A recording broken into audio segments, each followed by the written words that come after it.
Hats off to you. That's amazing. Listen, your band is about to go on tour. This is another not money making venture. Yeah, we've got a lot of those. Yeah, good job.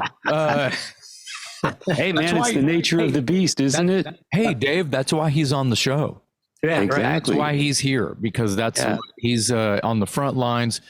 Tyler, you amaze me daily, just like you amaze Dave, in the ways that you have your high energy, and you have this knack for reviewing records that you want to be on your label, that you have this fantastical way of letting the world know, and you're on top of it. It's a daily venture. Like, let's see what crappy heavy metal band he's going to throw out there today for us to sort of try to remember. Wow, I think I have that record, Yeah.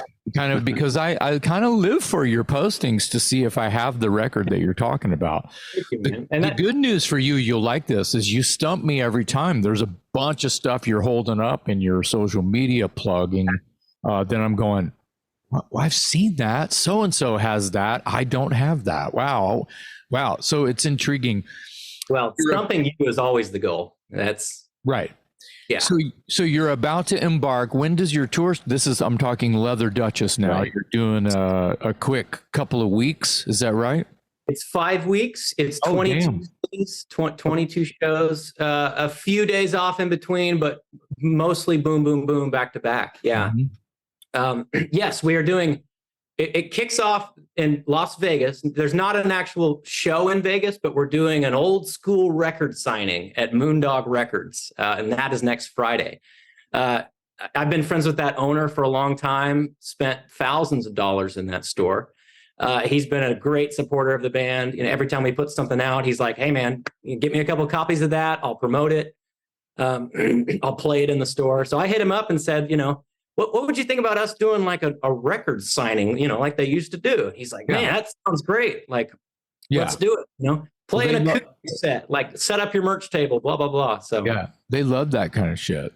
Yeah. And every time I go in there, man, he's got the full house. There's dozens of people just, crate digging in there. So he's amazing. He's going. And I love seeing that. I love seeing an independent record store just killing it like that. And this is his second location. So he grew it enough to need a bigger store. Wow. Well, yeah, Vegas is the new, I've been hearing for years and years, like decades now, that Vegas was going to be the new LA. And then, right. Everybody who's anybody that didn't already own property and have grandfathered into the, right. State claim in those hills, as they used to say, uprooted and moved to Las Vegas so they could work. Yeah. There's a lot of names there now. I think your boy Mickey Finn lives there. Yes, he does.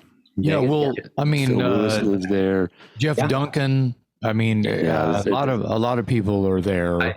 I believe Sebastian Bach's there. Yeah. Let's talk about Leather Duchess, because the tour.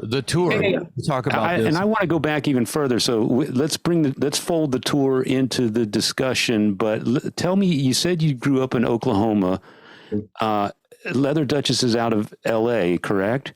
Officially, yeah. Okay, so tell me how you went from Oklahoma to L.A., formed Leather Duchess, and kind of bring us up to speed with where the band is today, and just sort of summarize the history of Leather Duchess. Yeah, the quick and dirty was, I moved to LA when I was 23 in 2014. I got really into, 80s metal, 80s hard rock around 19 or 20. That was the explosion. Whereas like, I love this stuff, I'm going to like embody it and try to become it. Good job, by the way. Yeah. I think you're doing fine. Yeah. I'm still faking it, but no, you're not, man. I've gone this far. No, you're not. Interesting enough, go back even further. I was not a metalhead as a teen. I didn't listen to metal, knew nothing about it. I loved country. I loved old school outlaw country, classic country. My first concert was Charlie Daniels when I was 13. It was at a rodeo, and he was the halftime show. And he descended from the ceiling of the arena on a hydraulic stage. Yes. In the fiddle, blew everyone away, and then he ascended. It was very Christ-like. He went back up into the rafters, and I thought, holy shit. You know. Well, let me interrupt just for a second. I promise. That's rock and roll. Oh yeah, I know. Yeah, that's rock and roll. Charlie Daniels is rock and roll. Yeah. Oh, totally. Yeah. Yeah, he's not really country, southern rock, but he's fucking rock and roll. And that's right out of Kiss 101. Oh yeah. Yeah. Well, he's that trifecta of boogie woogie, southern rock, country. It's everything. Yeah. Yeah, I can hear Aerosmith covering some of his music. Sure. It works. Absolutely. It totally works. Yeah. Rest his soul. Yeah. My first truck had a Charlie Daniels bobblehead doll mounted to the dash. Perfect. That's awesome. Perfect. But anyway, so that was what I listened to in my teen years. Hank Williams Jr., David Allan Coe, Johnny Paycheck, love that stuff. Yeah, it wasn't till 18, 19 that I discovered Skid Row and Guns N' Roses and, you know, umbrellaed from there. So I started, I went to school in Arkansas for a while, and I had a little band over there that was just covers, you know, a couple guys jamming together. I moved to Norman, Oklahoma a couple years later, and that's when I started my first, I guess, real band where we actually tried to write songs. And we played, you know, in the area, and there was a bit of an identity crisis in the band. There was me, who was trying to be Mr. Glam Rock. The guitar player was a total metalhead, whom I'm still good friends with to this day.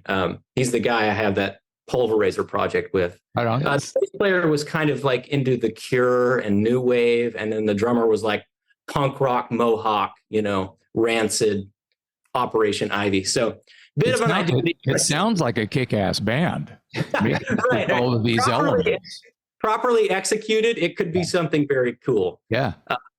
Yeah. So, and it was called Leather Duchess, funny enough. That was my band there. That lasted, I think, a year and a half. Again, we played a couple local things. And then I met a guy at a Faster Pussycat show. And he was just decked out. He looked like Nikki Sixx, you know. He had like leather pants on. His hair was all teased up. I met him and asked him, "Would you want to join my band, man? We were looking for a second guitar player." And he was like, "Well, I'll be honest, man. I'll come over and jam with you, but I'm moving to LA in a month, so I don't want to commit to anything, you know." So he did come over and jam. We became good friends, and he was like, "You know, I'm moving to LA with my buddy Mark Edgar, who is still the guitar player of Leather Duchess." Mm-hmm.